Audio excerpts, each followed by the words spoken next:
When I first bought my land on the edge of a quiet rural community, I wanted nothing more than peace and privacy. My property bordered the HOA's subdivision, but I wasn't a member and had no interest in joining. Things stayed calm for years, until one morning I woke up to the sound of heavy machinery rumbling behind my barn. When I walked out, I couldn't believe what I saw. The HOA had construction crews digging a trench right across my property line, laying down a massive water pipeline. I stopped the foreman and demanded to know what was going on. He shrugged and said they had permission from the HOA board. I laughed and said, "I'm not part of your HOA, and that's my land you're digging up." He looked nervous and said I'd have to take it up with the board.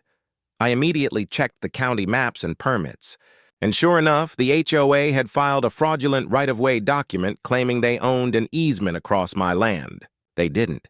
They had completely forged the paperwork to reroute water from a natural spring on my property to their fancy neighborhood fountains and irrigation system.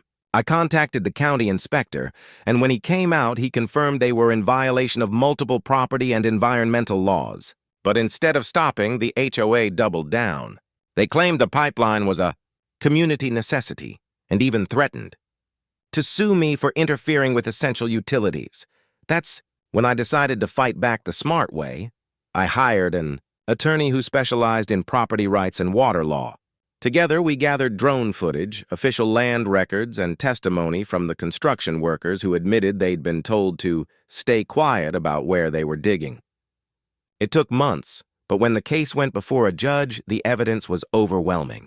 The HOA had illegally built the pipeline and diverted water without permission. The judge not only ordered them to remove the pipeline, but also ruled that since they'd connected to my spring without consent, the water source was now legally under my sole control.